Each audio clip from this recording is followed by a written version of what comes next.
Okay, so we are going to dive into a topic today that has been on the forefront. I covered this topic on Instagram in a live, and it was conveniently canceled. It was taken down. So give me a thumbs up if you can hear me. Welcome to the Enlightened Love Lounge. I'm your host, Ryan Keys. And today we're going to talk about a topic about unlocking the divine mind, or your divine mind in this case. There's a lot to look at when it comes to how we interact, what our third eye is accepting and creating consciously. So I am excited to dive into this topic. There's no video in this, just reclaim your divine mind. And you can see up in the top, from broken heart to bad boy to becoming a better human, that is me. I have been through the ringer many times in my life. The broken heart came from not necessarily what you think, right? It wasn't necessarily broken because of a woman or a relationship. Although we've all had our bumps and bruises along the way. My broken heart came from finally forgiving my father and losing him at 21. I had been molested, and it had been a tragedy for me and dealing with my dad. And then through the course of events, I had my face crushed at 21, trying to prevent a girl from getting raped. And I went through a series of 2 years for recovery, 13 hours of surgery for the first one. And I died about 7 hours into surgery. When I came out, I couldn't walk, I couldn't talk. I didn't even remember who I was. Gun went off. Got really shaken up. And my dad was there. Because my father had found in his mind, he had found religion, found Jesus, and not justification, but forgiveness, and unlocked the potential of that Christ consciousness, that divine mind. He unlocked his love potential. As you can see in the title underneath, Reclaim Your Divine Mind, Unlocking Your Love Potential. And in the course of him unlocking his love potential, he came with a different vibration, which I could recognize. Even though I couldn't really get out of bed, I couldn't do anything, I was able to see him from another side. I was able to forgive him. I was able to really love my dad like I had never loved him before. And he was only with me for a year of my recovery, and then instantly taken by an aneurysm. And that was one of the toughest things I've ever been through as a human. To be completely codependent on my parents, my dad, because my life had changed considerably. To go from being a model to really messed up, losing 6-7 years of memory, and trying to get back on my feet, find my masculinity, find my mojo. And then I lose my dad.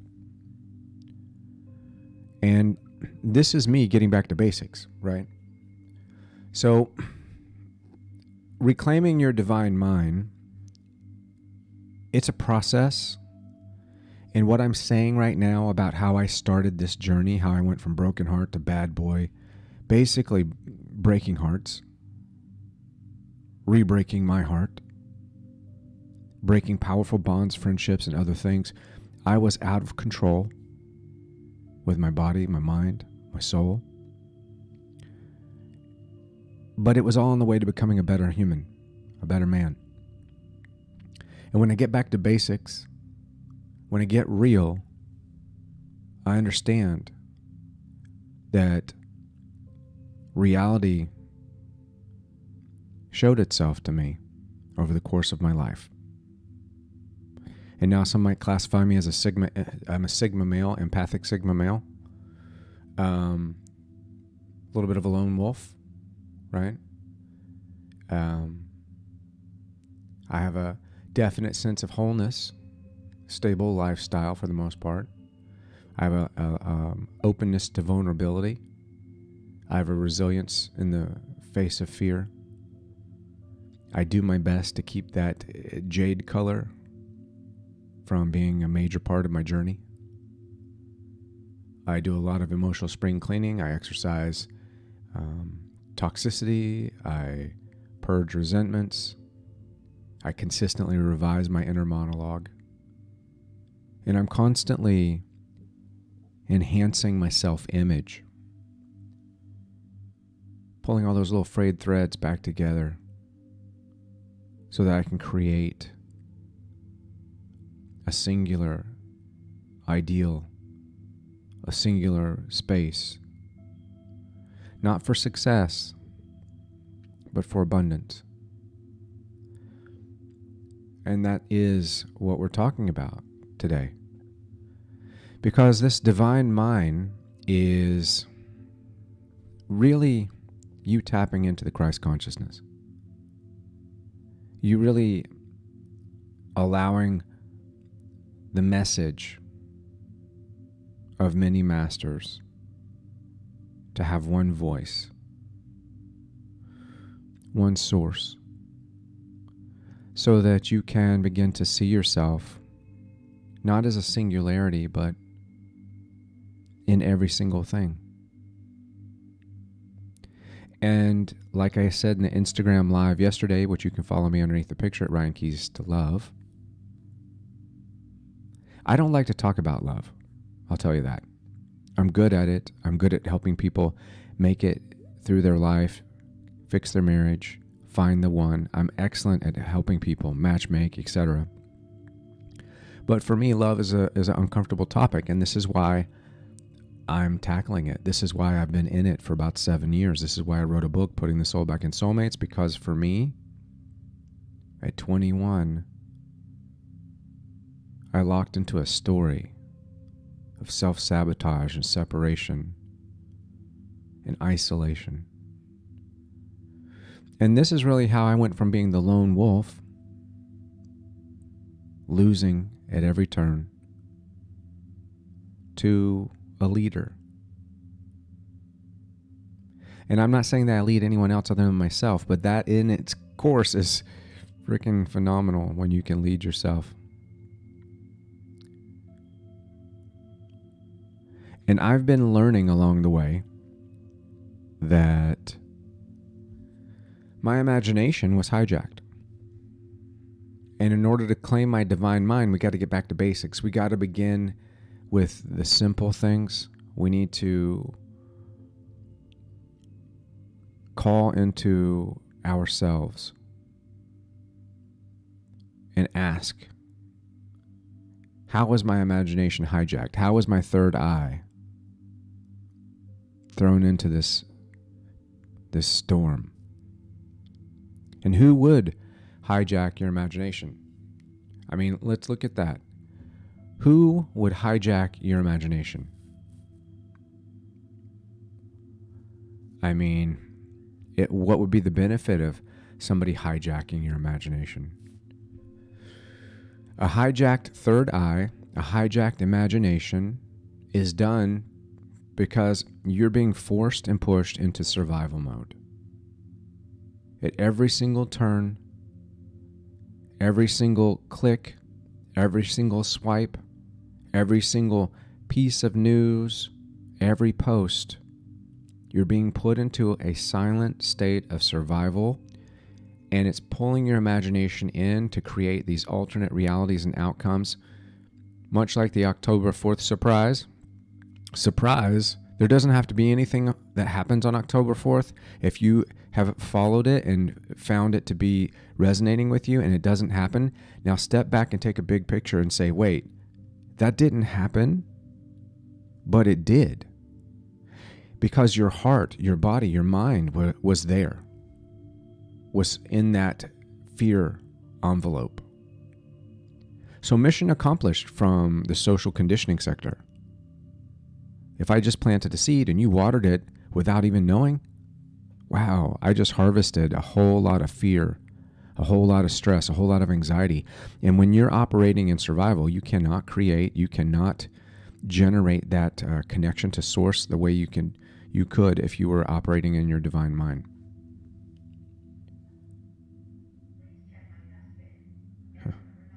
That was my vacuum. She's not happy that I'm online. Please check my dustbin.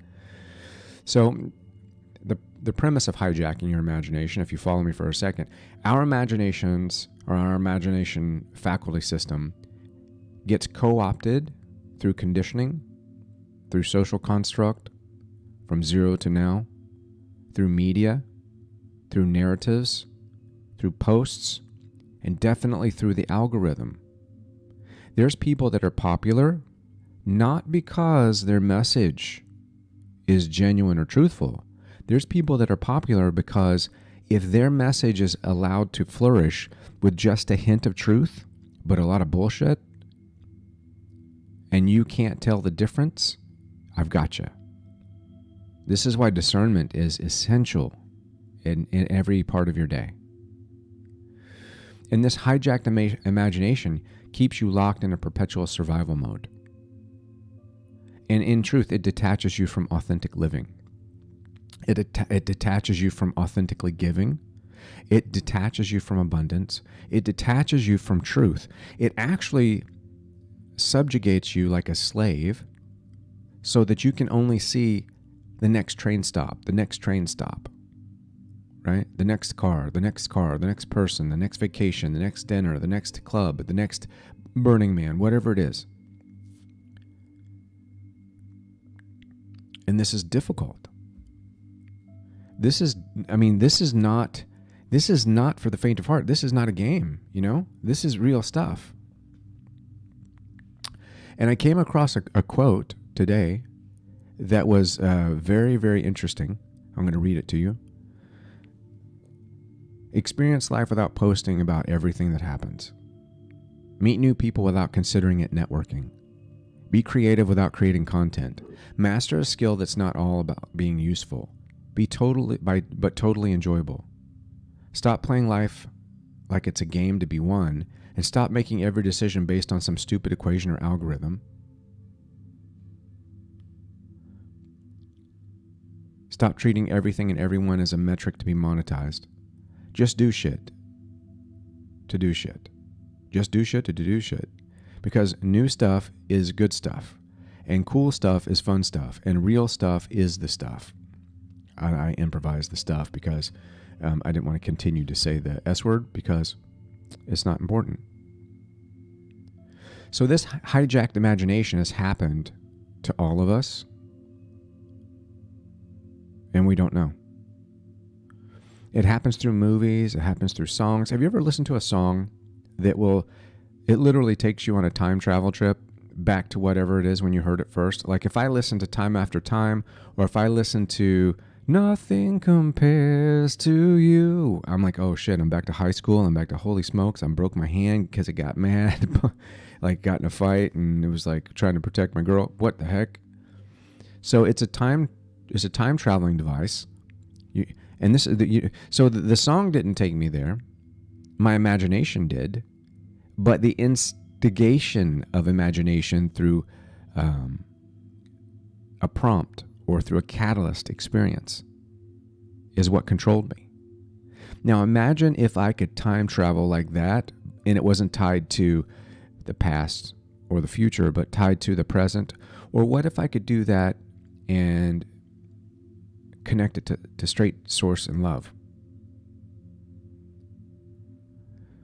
And it's interesting when you realize that your imagination, your third eye, most people have awoken their third eye, but they didn't know what to do with it, so it was easily confiscated and then put to work against you. And if you look around, even we take the pronoun topic or we take any topic, let's take the rainbow flag, for instance.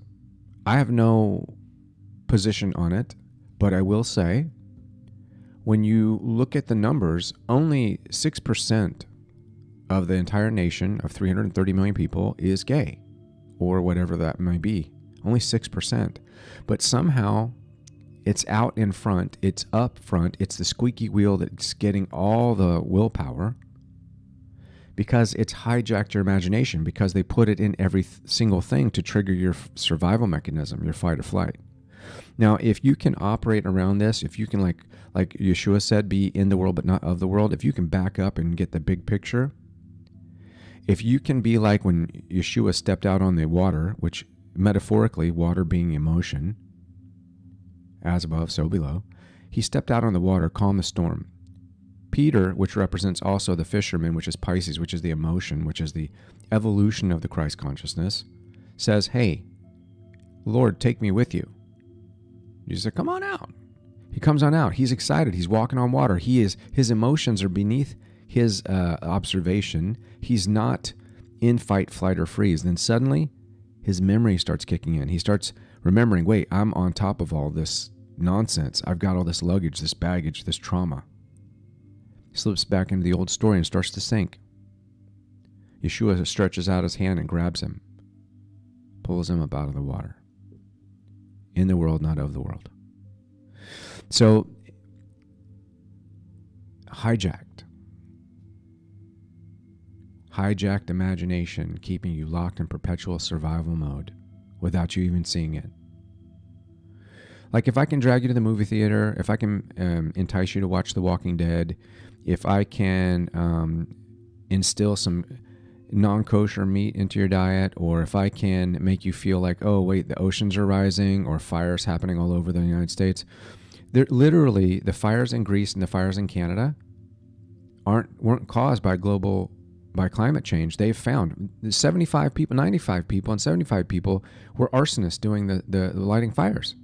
They found them. I'm not saying everyone, all of them, but there is this urgency to swerve in the curve so you don't hit the wall is creating fear. And fear cannot create a solution. Fear can't bring us out of this. Only love can. Like during all the riots and stuff, you can't buy my respect. You can't threaten me for respect. You can't force me to respect you. The only way I'm going to respect you and your cause is because I can see you, feel you, empathically be you, and bring it back to love. If I can't do that, I will not do anything other than fight, flight, or freeze. So they determine if you can't be one, you can be triggered. And you know, this is a gaslighting technique that happens a lot when you date a narcissist. It happens a lot when we're trying to protect ourselves because we've built through the imagination and the survival mindset, we've built boundaries which we think are healthy, but they're actually not. Yep, I love Mr. B33. It's kind of wild, right? So this is a wild situation, and this is one of the basic tools to get us to a place of divine mind, Christ consciousness.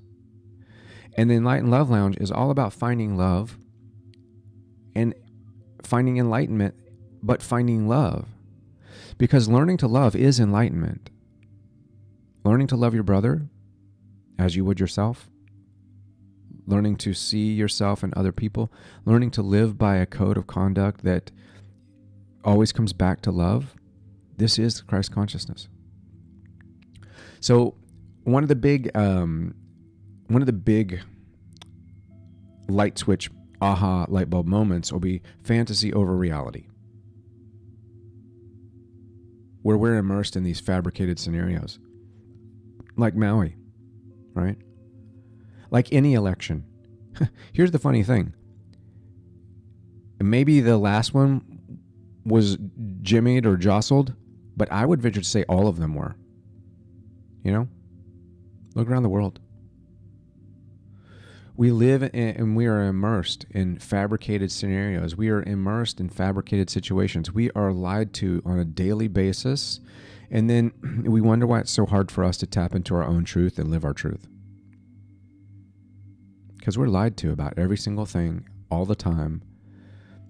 And you can't figure it out unless you can tap into the divine mind. If you're stuck in survival, your imagination becomes fixation, fantasy, and it makes you empower the negative, which you don't need. So if we start to perceive a threat that doesn't actually exist, think about that. And now if you're walking, like I said before, if you're walking down a trail and a tiger pops out, instinct clicks in, fight, flight, or freeze. Fantastic. That's when I need it. I don't need it when I'm watching TV sitting on my sofa. I don't need fight, flight, or freeze when I'm trying to have a discussion with a loved one about why something they said made me feel disappointed or upset. But because we're consistently stuck in repeat, rinse, repeat, like the shampoo, because we're consistently stuck in this hijacked level of consciousness, we continually perceive threats that don't actually exist. That's why people aren't even being able to date successfully, because they come into it thinking, oh, I've done the work, I've done my shadow work, I've built my boundaries, but their boundaries are still built on the bullshit from the past. Their boundaries immediately trigger and trick them to think, oh, wait, this guy's got a lot of red flags. Well, and here's the funny thing. You're attracting the people to you. So as a person, you attract people to you, and I had to learn this the hard way. You're attracting energy to you, right? And what you're attracting it's like a tractor beam on Star Trek. There's energy coming from you that is bringing this in. So we have to figure out, what am I doing to create this vacuum, and why is all this victim energy around me? And generally that's because you're trapped in fight, flight, or freeze. You're trapped in the survival mind. Instinct is the only thing you have access to. You're trying to make a spiritual move. You're trying to get into your spiritual purpose, your divinity, and you're still stuck in survival. You don't even know it. And you're stuck in survival and triggered, and you're only able to see a false sense of reality, a false sense of sensibility, a false sense of comfort, a false sense of creation. Because this is why it's very good, and we'll talk about this, how to reclaim the divine mind. But if you're immersed in these fabricated scenarios and you start to perceive threats that don't actually exist, they've got you. And then it's these fantasies. And when I dealt with the twin flame topic, I saw this a lot. The twin flame topic was less about twin flames and more about people trapped in trauma. Right? These fantasies fueled their anxieties, their fears, and then it sidelined them to embrace this moment, this raw beauty. They couldn't even do it. They couldn't dial in because they were looking down. And what's the cost of this? What is the physical, mental, emotional cost of being stuck in the survival mindset when it's not necessary? Well, if you're in continual survival mode, it separates you and suppresses your creative energy. It disconnects you from your divinity, discernment, and intuition. And I would much rather know to slow down and not go through that intersection than have my skill of survival help me avoid the accident once I was going through it and the car didn't stop for a red. Right? I'd rather be able to operate ahead of the game 3 seconds before, because they did prove that, right? If you're operating in an intuitive, discerning state with your divine mind, you can literally, at the very least, see 5-6 seconds into the future. And 5 or 6 seconds can save your life or the life of your loved one. It can change your world. 5 or 6 seconds of Christ consciousness can change your life. And we don't even appreciate that. Just even 5 or 6 seconds could save you. So what happens is, one of the costs of the survival mode is we become reactive rather than proactive. We become slaves to our circumstance. We embrace the victim story. We get stuck rather than mastering our destiny. Now, I want you to reclaim the connection to the divine mind. I want you to unlock your full love potential. And I want you to be like me, going from the broken heart, breaking through the bad boy phase and becoming a better human. A better human. I want you to go from broken heart to better human. Right? It's your birthright. And the steps: first, awareness. Recognize that your imagination has been commandeered and it needs to be liberated. And learn to say yes and no. I'd say one of the most valuable phrases you can do is learn to say no. And I don't know, like in the vein of Socrates. You don't need to know all the answers, right? I don't know, and no, thank you. Because when you say no, you affirmatively build a boundary that gives you a backstop so you can begin to feel, what am I doing in this world? Am I stationary? Am I floating? Am I sinking? What's happening around me? So awareness. You need to really begin to release fixation, fantasy, wondering if your ex is going to call you back. Release worrying about that job that didn't call you. Release trying to fix that family wound from 4 years ago. Embrace what you can't change and focus on what you can. Step 2, detox. You have to begin the purge. You got to purge your mind of these consumer-driven, social-given fantasies. You have to be able to be in the world, but not of it. You can no longer allow an algorithm to own you. You have to shut your phone off for a while. You have to be able to have space for yourself. You have to learn that meditation happens every single moment. And when you're meditating in survival mode, you're depreciating yourself, debilitating yourself. You're not seeing your self-worth, and you're not going to find your tribe.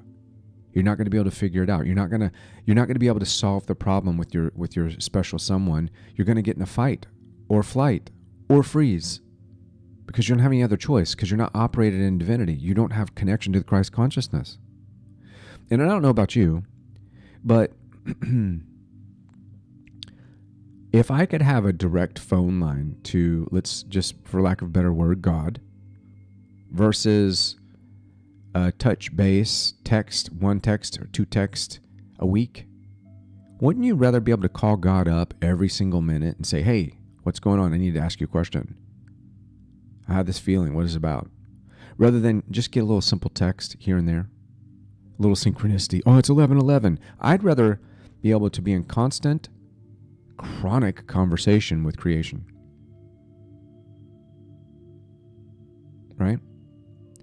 And why do you think there's no guess why marijuana or weed has become such an available substance? Right? Because it helps you to relax out of fight, flight, or freeze, you think. But does it really?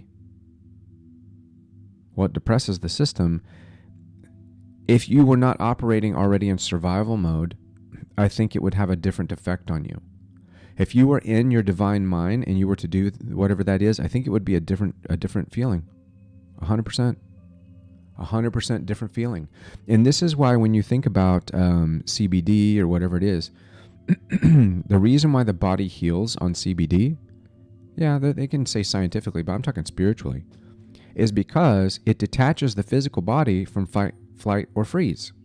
It's like when you do a stim unit on your back and you release the pressure because you overstimulate the nerve, and the nerve is numb, so the swelling goes down and your pain goes away. I broke my back in doing a stunt. I know 100% what that feels like. And this is fantastic because if I can utilize these things with a divine mind, much different. I used ayahuasca with a divine mind and not a fight, flight, or survive mode, right? No flight, fight, or freeze for me when I did ayahuasca. I was completely plugged in. Completely different experience. So I need to learn to detox as step 2, is purge my mind of consumer-driven fantasies and fear-inducing stimulus. If that song makes you think of a place back in your past that makes you sad, don't embrace it. Don't go there. And ask yourself, why is this like a sugar-coated candy cane to me? Why is this trauma coming off to me like chocolate? It's because it's candy-coated. They've given you a candy-coated, not coated, coated.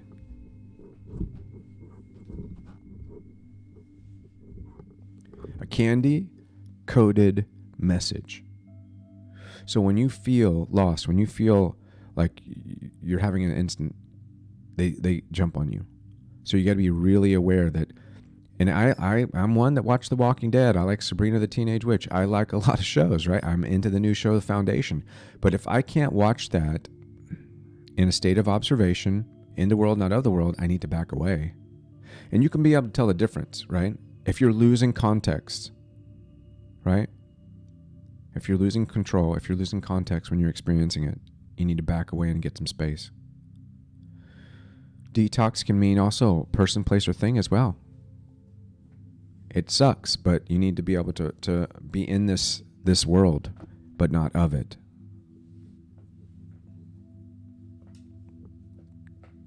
Step 3, grounding.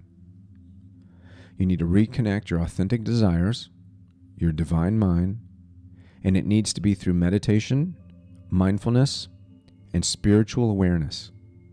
Okay? You need to become aware of the Spirit.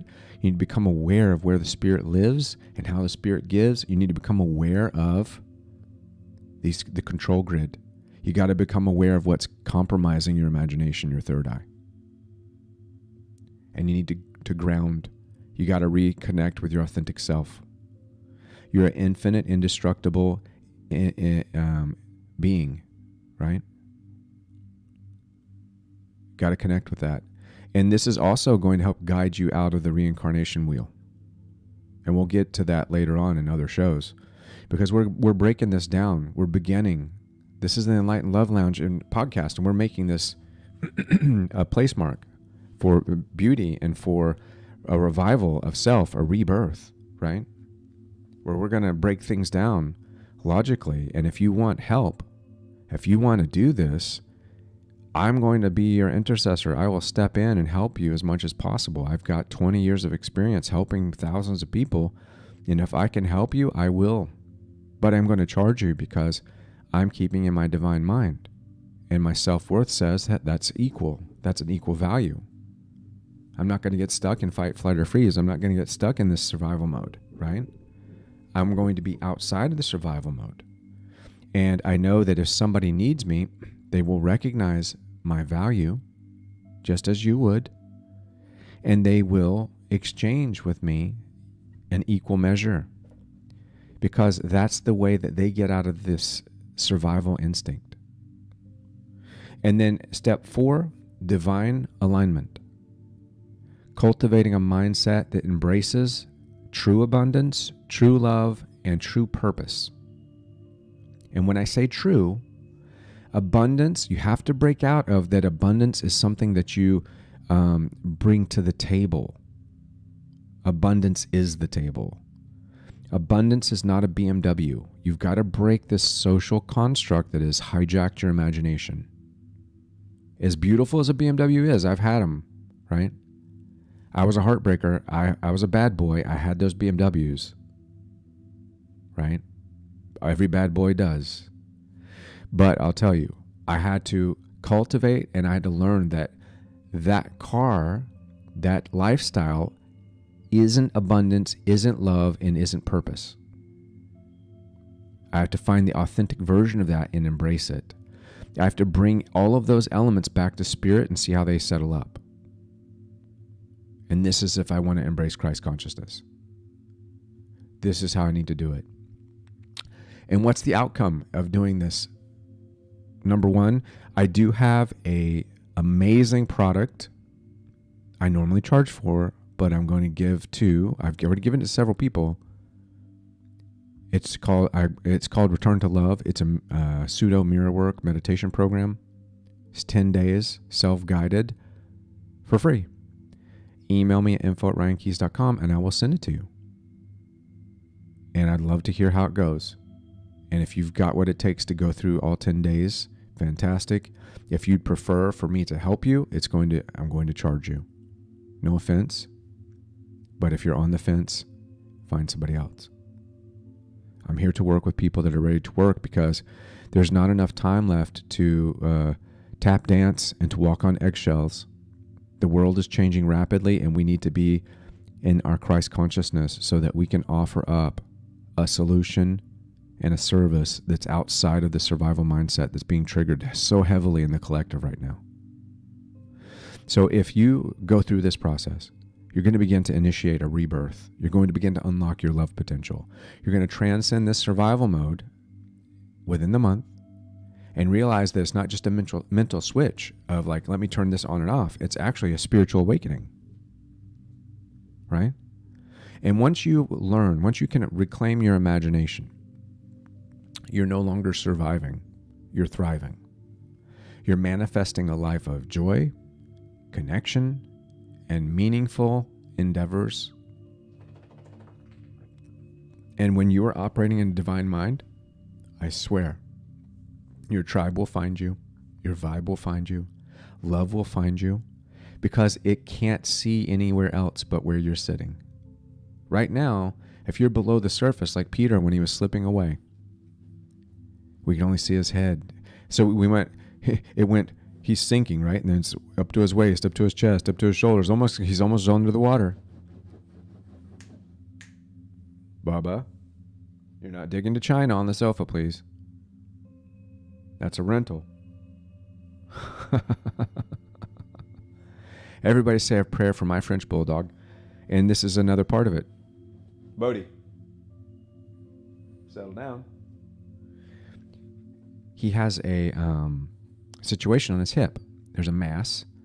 We had a test. I'm beside myself. I'm upset. I've cried a couple times today. He's a love muffin. He's a love nugget. I love him like he's my own blood. I love him like he's my child. He saved my life, right? Saved my life, brought me back home, brought me back to being a better human. And that's where everything needs to bring you. Anything that you're doing, anyone that you're talking to, anything that you are a part of should bring you back to being a better human. Otherwise, you're wasting your time.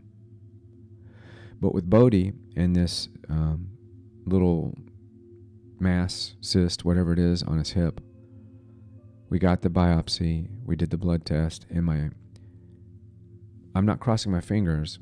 I'm planting my seeds. My seeds are that he's going to be okay. But the survival mind would try to confiscate my ability to create healing, would try to confiscate my connection to the reality that I want. And it would say, oh, no, go Google everything. Do you know what could happen? Oh my God. And then you're going to be alone. And then you spent all of this time and money loving your dog, and it's going to be, so the mind and the imagination, because of conditioning, will instantly be hijacked. And what happens is I have to recognize that, and I can't do that if I'm not operating in my Christ consciousness. It doesn't mean I'm Christ. It means that I have a connection to the Christ mind. And I want to keep that connection so desperately. I want to fall in love with my Christ consciousness. I want to fall in love with having a divine mind. Because when you find that connection, you are so full, and it has helped me love so much and so deeply, and learn so much about life, myself, and others, and to really see my path in such a true way, to not have fear in the face of war, drought, famine, whatever it might be. But the programming is real, and it's deep, and there's hooks. And when those triggers come up, when Your history tries to gaslight you back into going into the survival mindset unnecessarily. You need to say to that mindset, no, I will not fall prey to these social and consumer-driven fantasies. I will not allow my fear to be induced by my past, by your programming. I will not allow my potential to be cast aside. I will not sacrifice my connection to abundance, to love, and to purpose, all so I can just roll around in pain, suffering, and try to figure out a negative outcome. I will not do it. I'm going to love this little monkey until I hear anything different, and I'm going to believe he's fine. And if it's something that needs to be done, if it's a surgery or something like that, we're going to do whatever it takes to fix it and address it step by step. I'm not going to get it. See, this is where you got to be careful. Your imagination is so powerful, and you are such a powerful being. Don't get ahead of yourself, because then you're not here. And in order to keep that call open to God, I'm going to give you a real inner secret right now, and I'd love for you to share this to the people that you know. In order to keep the lines open to speaking to God consciousness, source, Christ consciousness, omnipresent means here, not everywhere at once. It means only one place, here, because everywhere is here. And if you can tap into the divine mind, if you can begin to bring your imagination up the ladder and mold it with your intuition and your discernment and gratitude and giving and loving, you will have such a deep connection to spirit, such an intimate love affair with this life. And I really hope that for you. And that's, if I'm a lighthouse, that's the light I'm sending out. It's such a deep, intimate love affair with Source, with this second, with this moment, with the potential of every possibility right now in your mind, in your heart, in your hands, to be co-created and collaborated with creation itself, to not be subject to any single thing in the past, but a new slate, a new space, a new start, to be reborn every minute. And when you transcend survival mode, it's not just a mental switch, it's a spiritual awakening. And once you reclaim your imagination, you don't just survive, you're alive. And you will manifest that direct line to God. I appreciate your time. I thank you for being here. And again, if you want to work, if you want to get into this, if you're ready to come back to love, if you're ready to unlock your potential, I'm not special. I'm just present. And the gift of being present gives me a connection to Source, to a connection to intuition and discernment, so that I can help bring you back to this present moment as well. Whether we're using cards, just an intuitive conversation, a pep talk, whether we're carving out a new job for you, whether we're helping you on your journey, whether we're helping you decide, is it time to go in your relationship? These are the tough conversations when you need someone that can bring you back up on top of that water. You need that hand to help you back up so that you're not beneath the emotional envelope of being out of control, stuck in survival, stuck in this hijacked imagination.